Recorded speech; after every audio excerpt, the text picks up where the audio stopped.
Hello viewers, welcome to yet another edition of In Conversation with Trevor. My name is Farai Mwakutuya and I'm your host today. I'm speaking to a lady who became a household name in Zimbabwe when she graced our television screens as a news anchor on ZBC. She's then gone on to become the head of communications at the African Union. Wynne Musabayana is my guest today and my conversation with her is coming up next.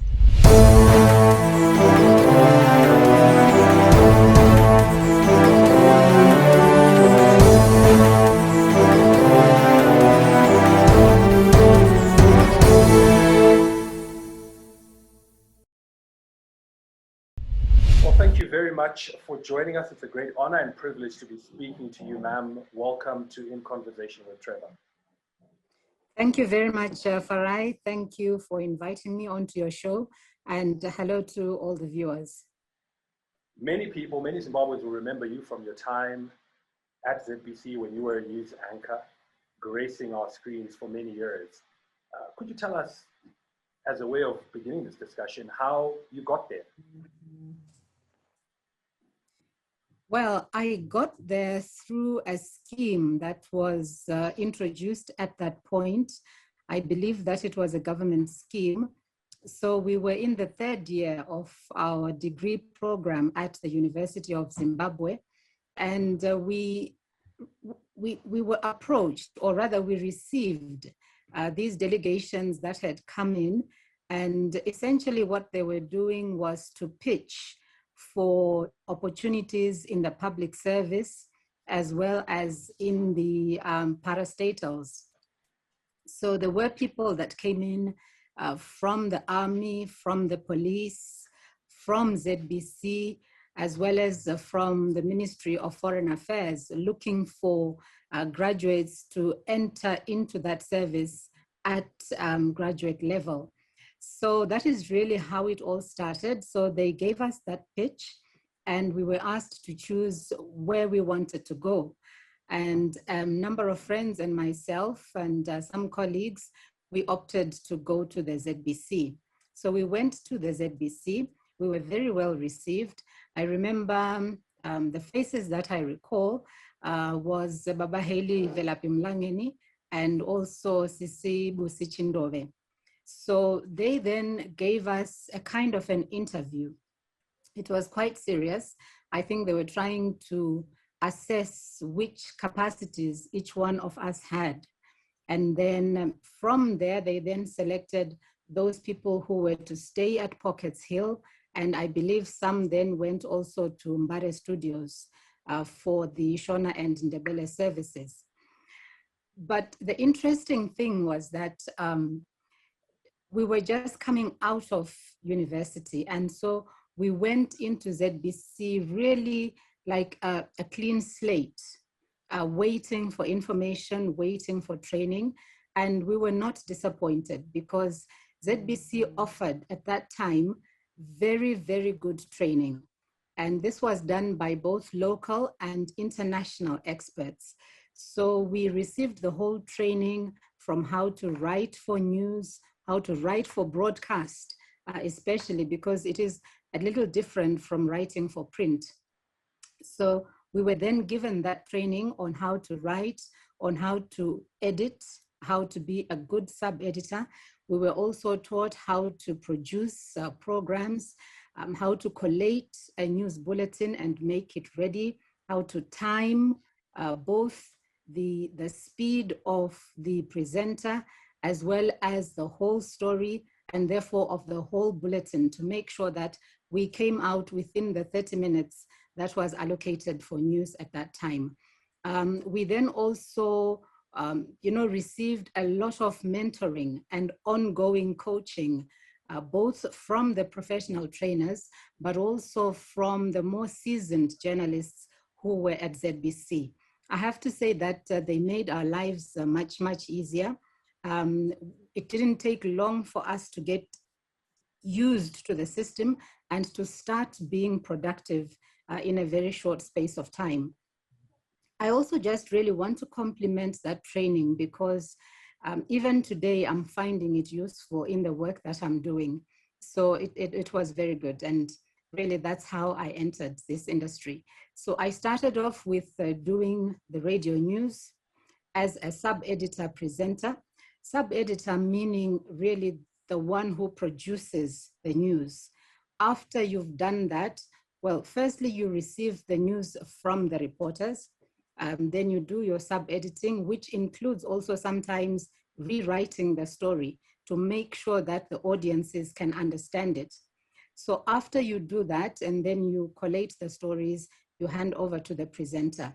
So I started off with the sub-editing bit, then was requested to start doing radio news, as well as newsreel and news beat.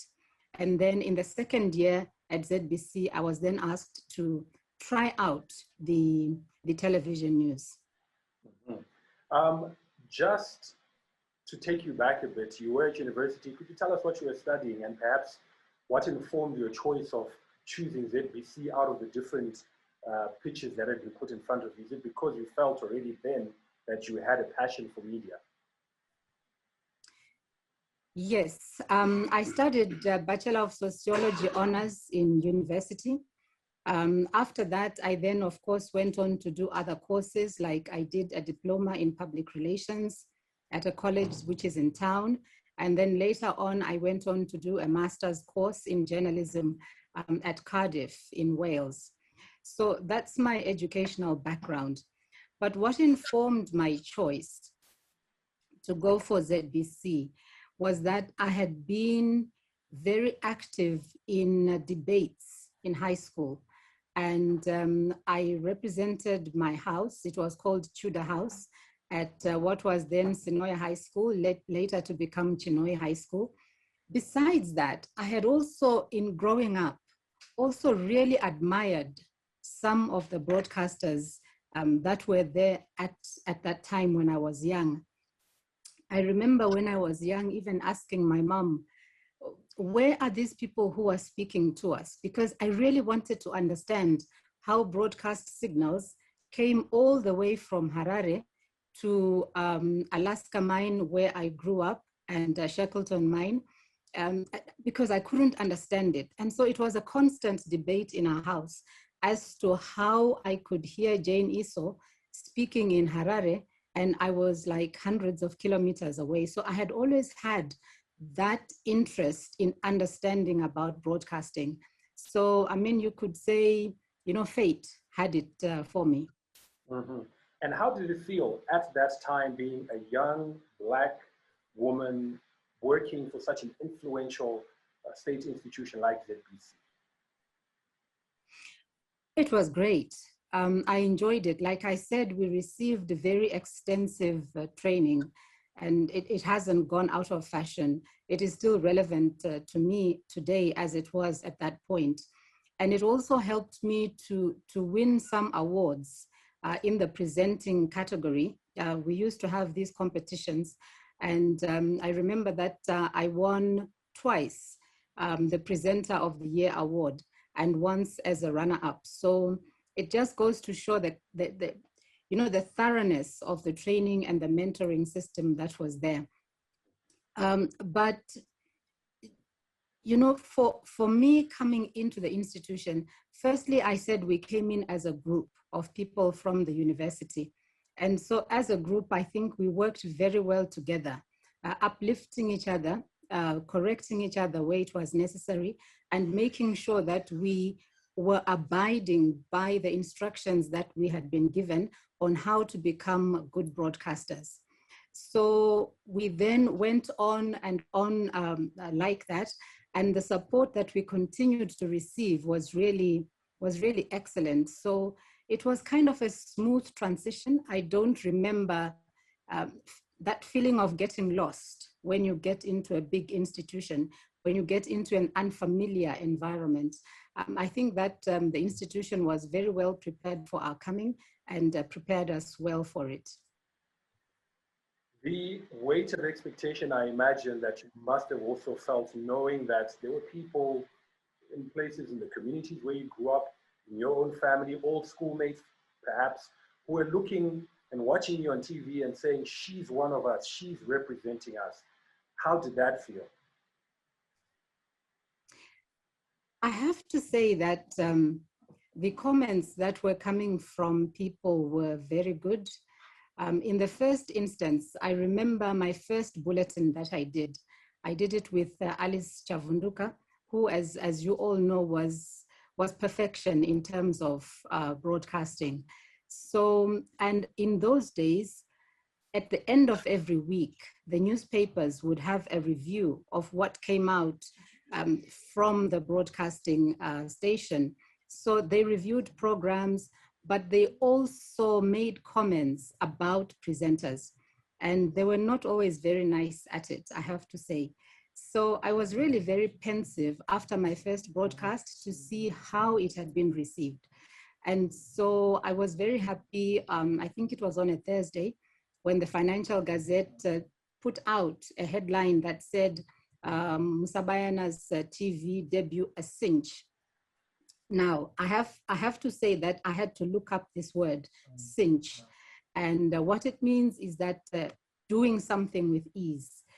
It had not been easy because I had knots in my stomach, but it was an affirmation for me because despite the nervousness that I felt at that point, it meant that the bulletin had come out well and I had made a good impression. So that gave me a lot of confidence going forward. In terms of the people around me that I grew up with, they were really very supportive. I think the background that you need to know is that I did not come from a big city. My rural home is in Mutare and in Rusape rather, and then my mother comes from Mutare. But I grew up on two small mines just outside Chinhoyi, and they are Alaska and Shackleton mines. So I am what you might call a small town girl. And so going into the institution and leaving the mine behind, whenever I went back, you know, people were always very excited to say, wow, you know, we never knew that somebody from these parts of the world could actually end up on television. What that did to me then was to give me even more determination to say, I am not going to be the one who's kicked off the news roster for lack of performance. And so I really worked very hard. I was very determined. And it was fortunate that we had very good mentors. I've mentioned some of them before, but I can also add there Mr. Shingirai Tungwarara, Sis Alice Mtema, and so on. And these people really made sure that you were on your toes and you presented and did your work to the best of your ability. So, and then we were also very much encouraged to watch other broadcasters, be they local or regional or international, because the aim was to be the best of the best, and not just to be the best at a local level, but also to be good enough to compete even at an international level. So there was that drive to say, I have to perform at my best, and I have to put in as much hard work as it takes for me to do that. Indeed. When you look back on that period, again, coming back to the point where you are this woman in what was then, and some might argue, still now a male-dominated sector, the media environment. Do you feel that you were given the space to grow, to develop, to express yourself, to have a say? I think as in all organizations, you have to operate within the confines of the mandate of that organization. So we were in a public broadcaster and we were operating within that framework. But in terms of growing, I think there was a spurt of very rapid growth when we entered, because this was something we were doing from scratch. We had never done broadcasting before. In fact, I had never been inside a broadcasting station before. And now I had to move from newsroom to radio studios, to recording studios for some of the sub-editing work, to the television studios and so on. So it was a new experience for me and for the colleagues that I joined with. But you grew a lot in the initial days. And then at some point, you then want to continue to do more. And I'm very happy that I then was able also to produce the public relations program, which was called Facts and Opinions. But one comment that I can make in terms of growth that I wish had existed at that point was that I don't have any recollection of a woman journalist having progressed beyond chief sub-editor onto becoming, for example, head of division or controller or director of news at the time that I was there. Having said that, though, I must acknowledge that things have changed, and now we have a woman who's heading up the ZBC. And definitely, I think, like all women, we are hoping that we are going to see easier entry of women into the top leadership posts within the organization. I want to take you back further, this time to your childhood. You did make reference to some of the schools that you went to, but your childhood and upbringing, which is captured in a book that you co-authored called The Township Girls. Maybe first begin by telling us this project, Township Girls. What's it all about? I mean, why did you participate? All right, so Township Girls is an anthology written by 31 Zimbabwean women who grew up straddled the divide between Rhodesia and Zimbabwe. And these are women born in the 1960s who came together. Some of them have had long friendships. Some we've met along the way and so on. So it is really about childhood recollections, at least as far as our memories can allow us to remember, because we are going back decades. But there was a very genuine attempt to try and paint a picture of life as it was then, what we experienced in pre-independent Zimbabwe and the transition into Zimbabwe. So it is really a glimpse at the world in which we grew in. Why it is important is that sometimes we depend a lot on the verbal storytelling, which is great. So we sit down with kids and we tell them this is how we grew up. But beyond that, there is also a need to document some of these stories, because what you say today can be forgotten tomorrow. But if it is written down somewhere, it could be in a hard copy, it could be in a soft copy, but that is something for history. That is something for people to know what life was at the time that the book was written. So it is really an attempt to document the lives that we lived, the joys that we experienced, the sorrows, the conflicts, the triumphs, and everything that made up life in those days. And of course, we were still very young. And then also talk about the child part, what it meant to be a child. Whether you're growing up in a war or not, when you're a child, you play. And we did play a lot. So a lot of us recollect the times that we played. In my own personal experience, I think I wrote it. And if I didn't, well, this is the truth. I don't think there is a childhood game that I didn't play. And I don't think that there is an edible insect that I did not eat when I was growing up. So it was that time of, being free to make friends. I learned to ride bicycles. I don't even know who owned those bicycles, but it was like a community spirit. You grow up in a community, what belongs to this household, you can also use. And so we all benefited and grew with each other. And then lastly on that, I just want also to say that the book is still available for those who may want to buy it, and it is available on Amazon. It is available on Weaver Press, and you could also buy hard copies in bookshops like Exclusive Books and so on. Mm-hmm. You mentioned the sense of community that existed back then, not knowing whose bicycle it was, essentially being raised by this community.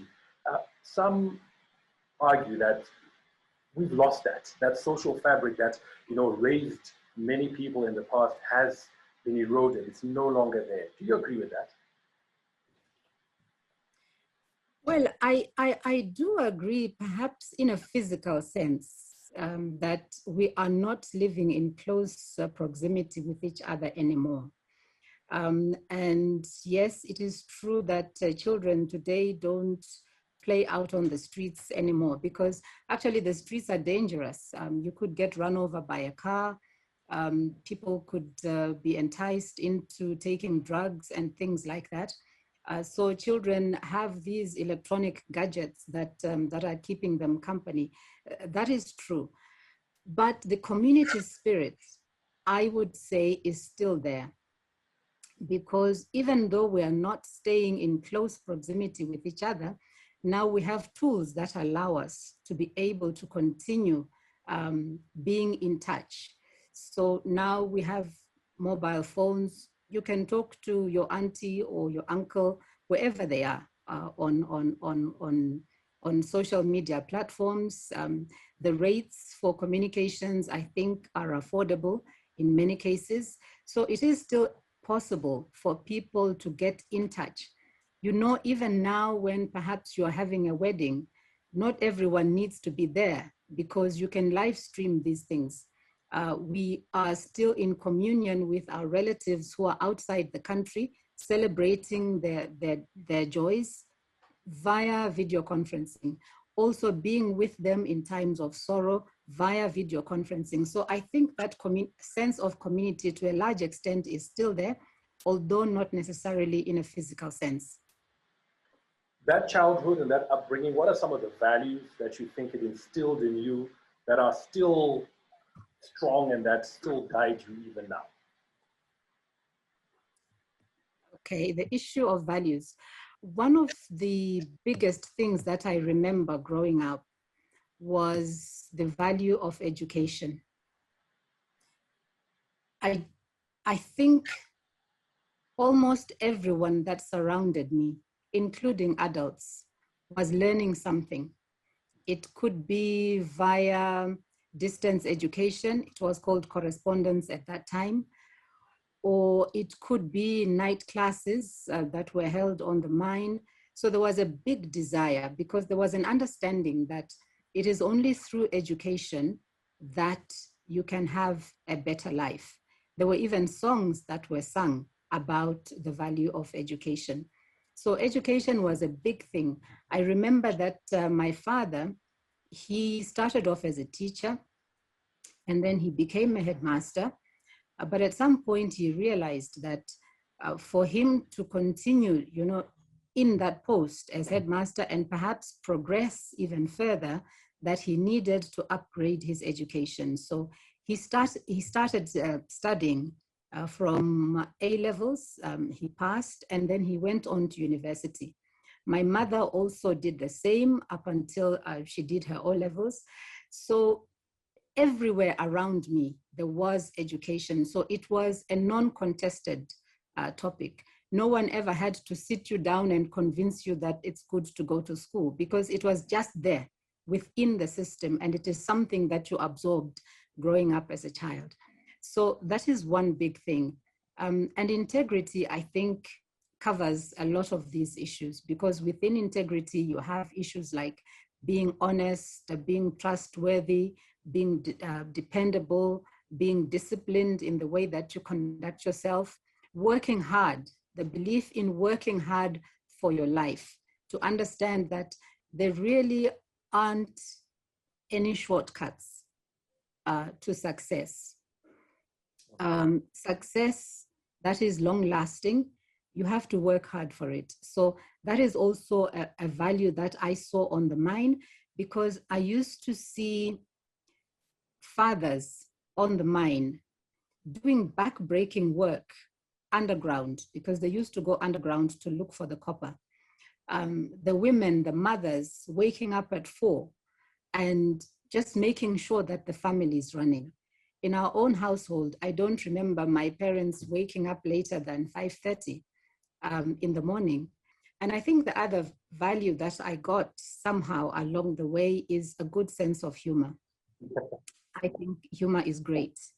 I think it's good to be able to laugh, a hearty laugh.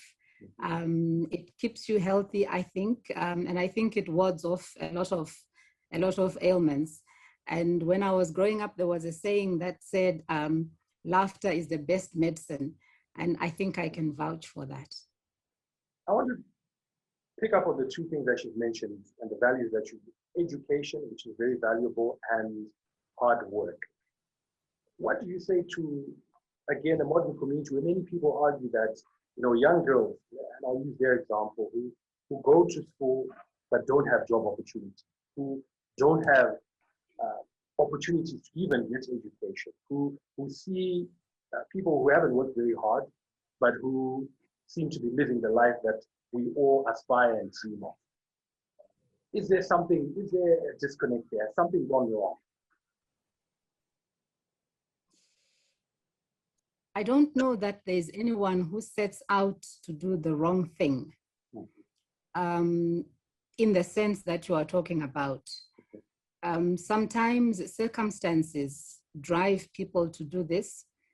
I'm not saying that there aren't any who just decide that I'm going to let somebody else work and give me their money.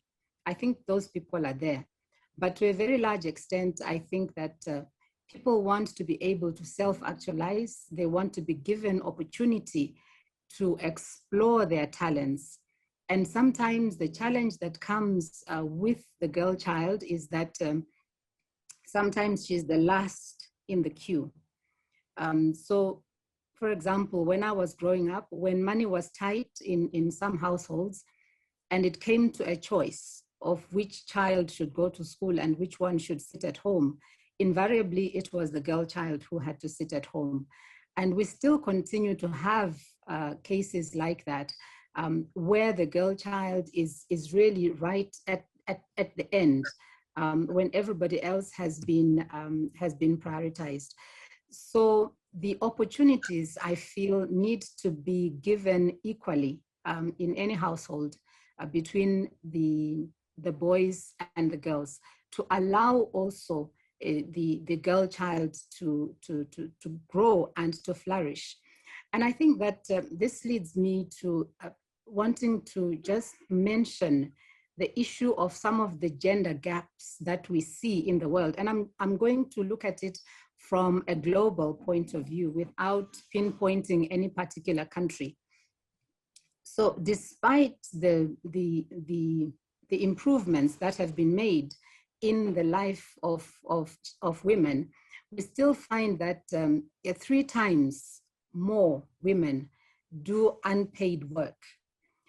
We also find that between the ages of 25 to about 34, there are a lot of women that have less access to employment, they have less access to education, and they have less access to training. Of course, that immediately is sidelining them from the mainstream economy, where people aim to get decent jobs or aim to start successful businesses.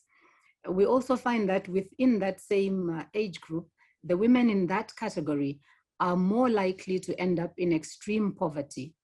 And of course, in the age that we're living in of COVID-19, they're also vulnerable to gender-based violence and so on. So these challenges still continue. And perhaps you may then find that when someone has no option, they may then choose to do something that society would say is wrong, and then blame the girl for that so-called wrong behavior.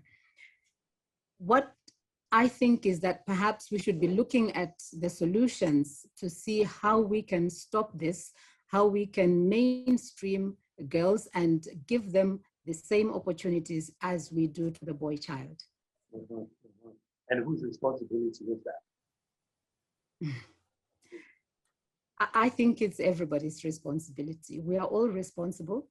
I think this is one of those that, requires a whole of society approach, because everyone has a part to play. The government, on the one hand, has the responsibility to put in place the legislature, to put in place the policies that will allow the mainstreaming of women in all sectors of society, the churches, the religious organizations, civil society. So I think that everyone has, including, of course, the primary functionary, which is the family. So equal treatment, as I have said, of boys and girls, I think is a good start. Also encouraging girl children perhaps to flourish or look for opportunities across the board. This could be in the arts, in the humanities, but also in the new STEM subjects, the science, technology, engineering, and mathematics, to encourage them also to go into those fields which up till now have been regarded as a preserve for the boy children. I think fighting gender-based violence is a great thing to do, because it does set women back. If they're not able to thrive in the families in which they're married, for example, and are subject to gender-based violence, then they're not able also to function optimally at a societal level. And when I say this, I'm not just saying GBV happens to women only. It happens to men as well. But the overwhelming majority of recipients are women. There is the issue of chauvinism, when people catcall women and they insult them, use insulting language to them, demean women at every opportunity. This is also something that can be fought at family and societal level. And of course, there are issues when we look within professions. For example, I came from the media, and I think that there are some issues that need to be discussed at the level of how women are progressing within the media industry. Now, there is a research, Farai, that I want to share with you, and it was conducted by a good friend of mine. She's called Dr.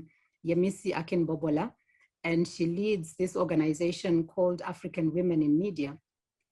And she says that, well, the research says, the results of the research say that when women are entering journalism training, media training, in fact, in the area that she conducted her research, which was sub-Saharan Africa, they enter in more numbers than males. But challenges start at the point of entry, getting a job, because strange demands start coming up for the women journalists.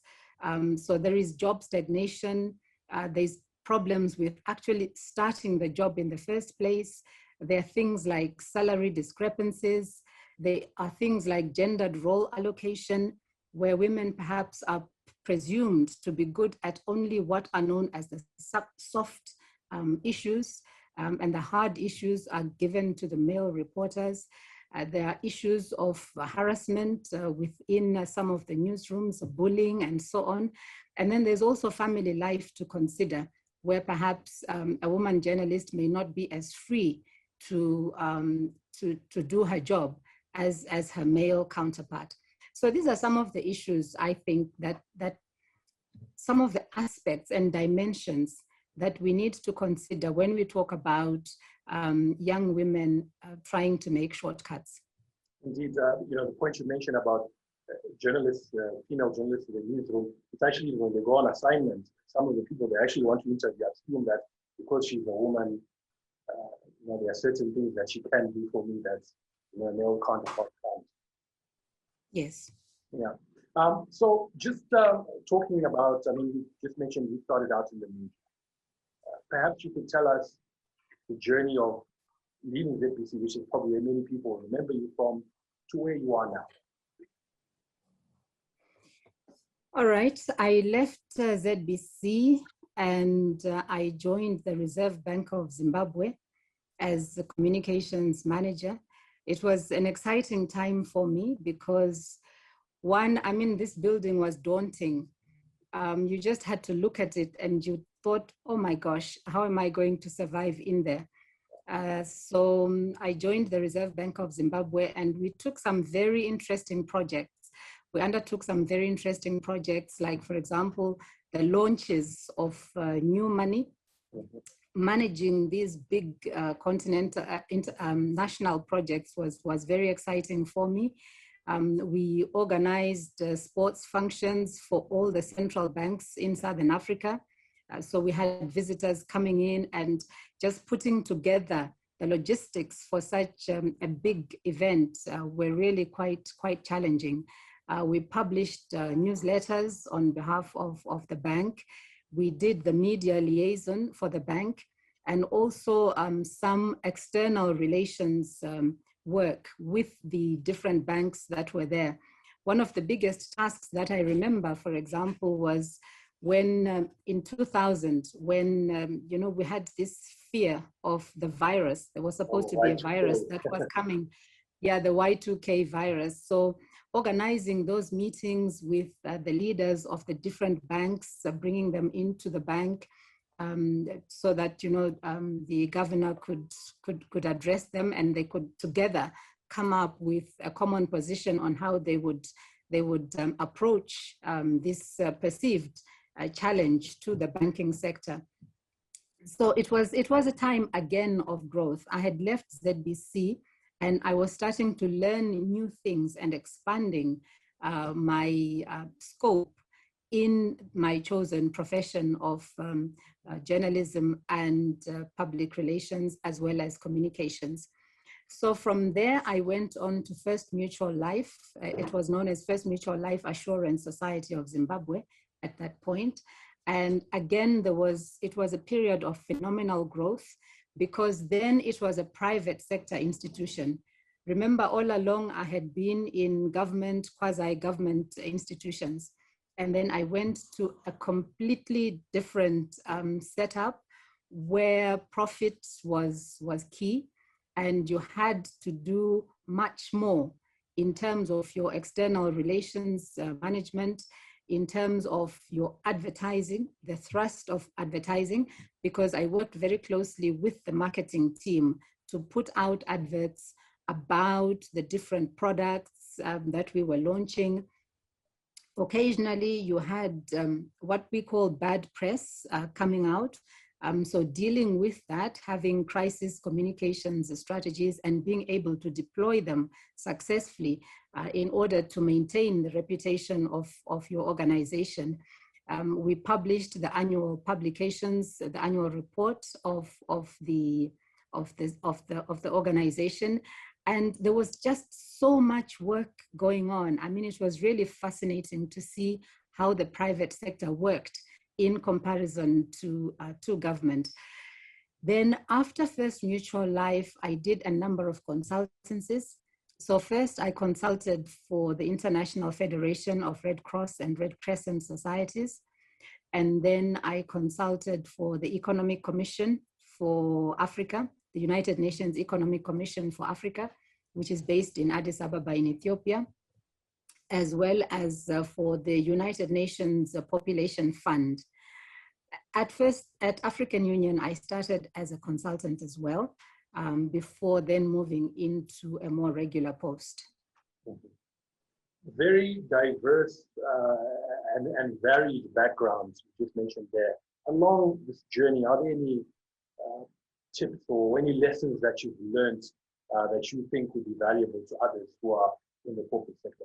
So one of the things I learned is to be passionate about what you do. Because if you don't have passion, then you have no reason to wake up in the morning and give it your best every day. So you need to be passionate. You need to love what you do. And what I love to do is to promote the telling of the African story.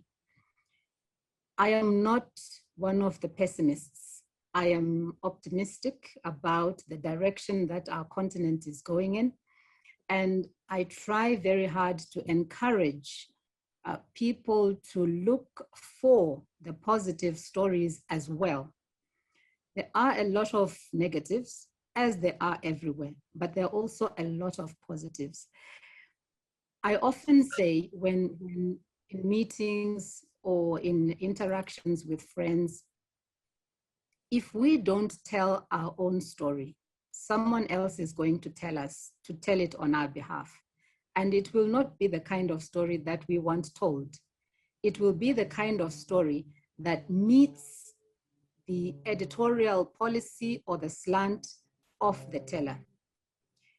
Then at times we then come in after that story has been told and argue about the facts that have been told by somebody else.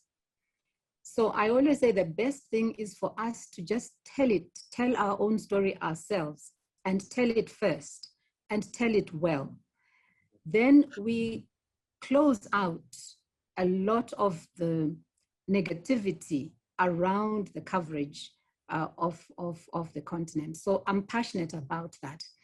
And in saying this, I also want to mention that there is a lot of information materials that people who may want to do research or document the history of Africa can access a lot of the information from organizations that are in existence now.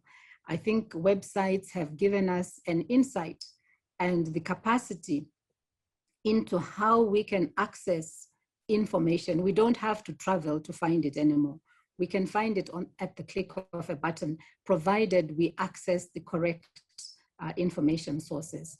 So this is about telling our own story and promoting the narrative around Africa. There are a lot of interesting things going on, big projects, continental level that are going on. And then another thing that I've found, and this is in my area of work, is about multi-skilling. If there are young people who are looking to expand their horizons, I think it's a good idea that they gain as much knowledge and as many skills as possible, because that is what many other young people are doing. They will come, for example, let me give an abstract example. Somebody who wants to do camera work will come not just with the knowledge of how to take pictures, but also with a creative mind about the kind of pictures that would complement the work of the organization. They may also be able to do videography, to take video, to edit video, to make inputs into the production of a video program. They may also have the skill of knowing how to utilize digital platforms like the web, like social media. They would have an inkling of what works, what kind of pictures, what kind of infographics, for example, that would accompany a message to make it attractive to those who are using those particular programs. So this is what I'm talking about when I'm saying, I think let us encourage each other to be as multi-skilled as possible. The other thing that perhaps would be of importance for me to share is the issue of diversity, accepting that we are living in a diverse world, and that diversity has many dimensions. There is the core dimension, which is you, how you think, how you communicate. This is something that is at the core of your own identity. Then there is the internal dimensions, and these we can't really do anything about. You are female, you are male, you were born to this parent or that parent. In our culture, perhaps your totem is such, and you can't change that. And then there are those external dynamics, dimensions, which you are capable of changing. Things like the friends that you choose, the decisions that you make, the way that you decide to dress, the house that you choose to live in. Essentially, those things you can do something about. So I think when we look at diversity in that aspect, we find that let us worry about the things that we can change and work on those, the things that are within our control and work on those. And I think that then helps us to understand that each person that we're interacting with at every level in our lives has a unique and precious role to play on this earth. Then we stop, looking down on each other and having, negative opinions about other people. And then we coexist peacefully. And I think that there is a scientific study that actually showed that the more diverse a group is within a team, the more productive it is. Because then you are sourcing ideas and tips from everybody within the group, and everyone is bringing in the best of where they came from, and then together you make something beautiful. So this is one thing. I think it is also very good to keep up with technology. Even for people my generation, people who were born before computers, as the young people call us, I think it's good that we keep up with this technology, even if it is just for keeping in touch with family members. And then the other thing is just to make sure that you have good friends around you. And family is very, very important. All of us need our families around us in good times and in bad times. And we need to hold on to our faith for those who have faith, or who believe in God, in Christianity, or in anything else, any other faith that people might have, because I think that faith really grounds you. It keeps you centered and it gives you direction. And then the last thing, Farai, that I would want to say on this thing about lessons learned is to say the continent is developing, the world is moving on. And our young people especially need to be part of that movement. So I think they need to interact more with different websites to see what is happening and to see where they can fit in, given their skill set, their passions, and exactly where they want to go, the things that they dream of. So there are opportunities out there. And I would imagine that it would be great for some of our young people to take advantage of that, because at the end of the day, it is not just for their benefit, it is for the country as well.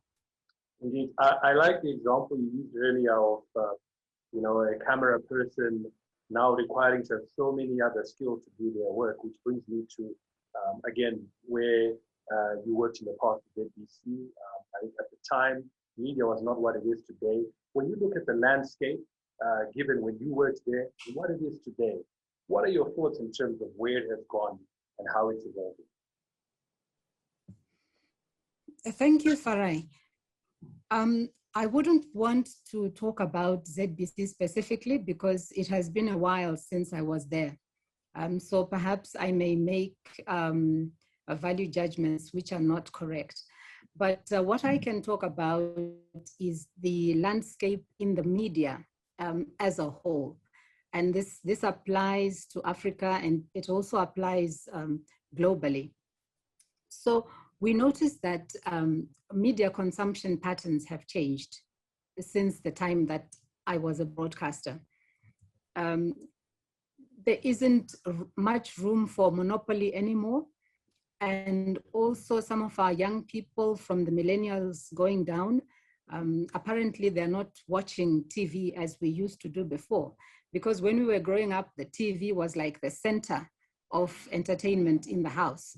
But they have other interests. They're now watching on-demand streaming services. And actually with COVID-19, I understand that the subscriptions to one of the streaming services just went up the roof because people were that interested in watching entertainment. But conversely, when you look at it, you also find that COVID, in a way, brought back audiences, especially the older audiences, back to the TV because they wanted to understand about news. I think we've seen challenges being faced by newspapers in terms of how many hard copies they can sell, because people were in lockdown and could not go out and buy newspapers. So that affected revenues. And I think revenues were also simply affected by the fact that perhaps companies were not making as much profit as they used to do before. And so in some sad instances, colleagues in the journalism profession actually lost their jobs. But it was also interesting to see that media has adjusted very, very well. And I think this has happened across all media, the ones at home included. So technology has introduced new opportunities for media. So we find that many media houses are now also on social media sites. They have websites, and they simulcast from one radio station to the other in order to reach a lot more audiences and so on. So there are some exciting changes happening on the media front. For the consumers, there is a lot more choice, because they can either tune in to the terrestrial broadcasts within their own countries, or they could just tune in to services that are available online. The barriers, the borders that used to be there before are no longer there.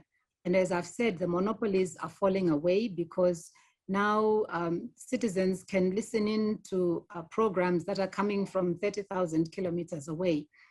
I think we've also seen a very interesting phenomenon of independent producers coming online. And this again is a function of the technology, of how technology has made it possible for us to do that.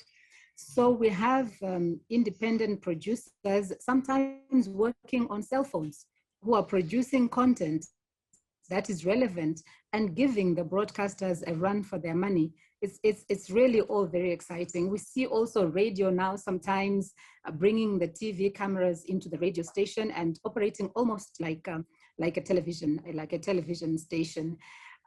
We are finding social media platforms being both a source of information as well as a channel to distribute information. We have one famous president who simply bypassed traditional media and spoke to his audiences and his followers on one of the social media platforms. And then lastly, I think that technology has also enhanced, in a way, the news gathering processes. So before, remember I spoke to you about going into a studio and recording reporters that were tuning in from outside Harare. And we used to carry these really heavy little things called nagras. I don't know if you know them, Farai. I think they were before your time. But you used to carry this thing on your shoulder to go and do your audio recording. But journalists now don't have to do it, because I was on a meeting the other day, and a journalist was talking about how he's had to reinvent the way that he does his work. And what he said was that he would call an official and say, I am doing a story on this, and this is the question that I'm putting forward to you. But I think also what we've started to see through technology and these advancements is this phenomenon of misinformation through fake news, which is really becoming a huge risk and is widespread and very prevalent. Yes, fake news is a concern. I agree with you there. Before I get into the specifics of fake news, I think it's important to acknowledge the fact that fake news is not a child of today.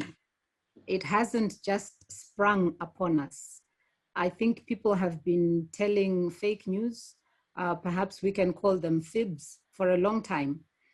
So fake news is something that has been in society since truth was there. But now, I think it has taken on a different slant, in that it is now being used to confuse people in the guise of being factual news. This is what people are calling misinformation, which is when you spread fake news without actually knowing that it's fake news, and disinformation, which is when you actively curate news that is false and disseminate it just for the purposes of misleading people. The problem then comes when people are not, the levels of media literacy are not very high, and people consume news from sites that are not trusted. So perhaps a certain level of media literacy would be important so that people are able to discern which sites are genuine and which sites are not. I think that would be a good start. But we are also finding that the prevalence of social media is also helping to propagate this fake news. So a lot of it is spreading on as messages or as video clips or as audio coming to our phones. And when we open them and we aren't really sure whether this is true, this is a genuine article or not, then we can consume that and believe in what we are seeing or hearing or watching. In times when people are trying to fight a pandemic, that can be very dangerous because sometimes the wrong information becomes the dominant narrative about a situation. My understanding is also that the computer algorithms that distribute news and respond when somebody types in a request, they respond sending out those types of information that have been requested the most.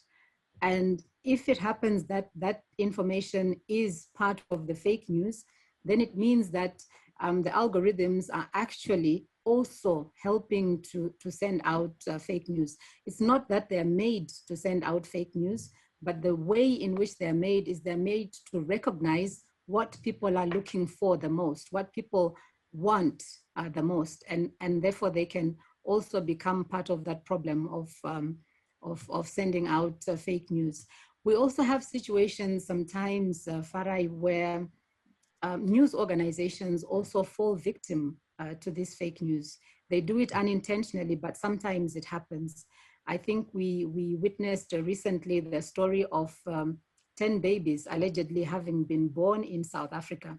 And it turns out that no one had 10 babies, at least within the time period that story was referring to. So the publishers, to their credit, have come out very strongly and admitted that this was a mistake, and reassured us that this was something that does not define them. And we believe that that is so. But it just goes to show you how easy it is to fall victim to fake news and to take it in, because that story was actually repeated by some very reputable international media organizations, and it spread quite a lot. And you know how it is when something spreads like that, it's very easy to send it out. But to do the damage control after that can be a whole other ball game. But for news organizations that are reputable and that have integrity and that abide by the principles of good journalism, they are able to fend off the attack of fake news. They are also able to do that by just ensuring that their cybersecurity is up to date and that it can actually catch some of this fake news before it is released out to the public.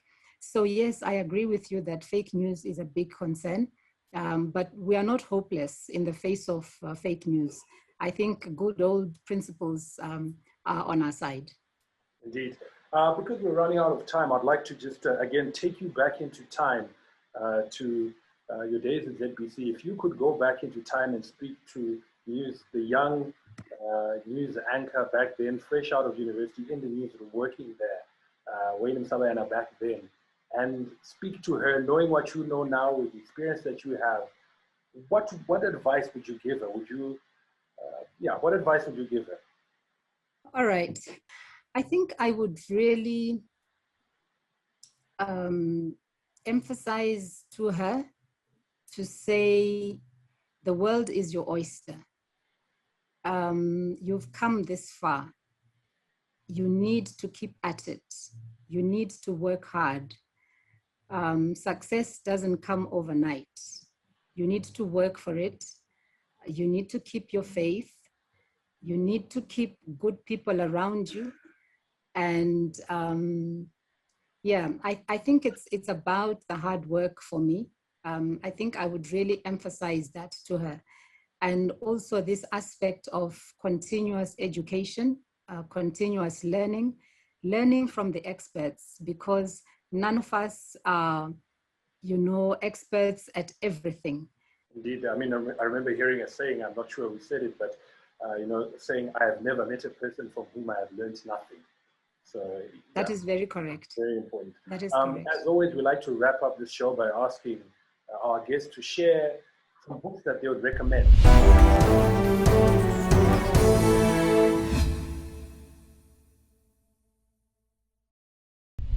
Obviously, already spoken about Township Girls, but are there any others that you'd like to recommend for our viewers?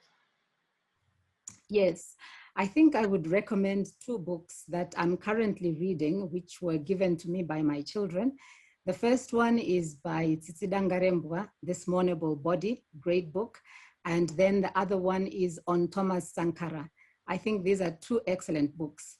But if someone wants to go back into history, I would also recommend that they read Nervous Conditions by Tsitsidangarembwa as well. But they must not forget to read The Township Girls. Indeed, certainly we'll be going and trying to grab a copy of that book. As you said, it is available. But I would like to thank you very much for being a fantastic guest, for sharing your story and your insights. Very informative, very inspiring, I'm sure, to many, as has been your career all these years. Thank you so much for being on the program. Thank you very much, Farai, and thank you, everyone.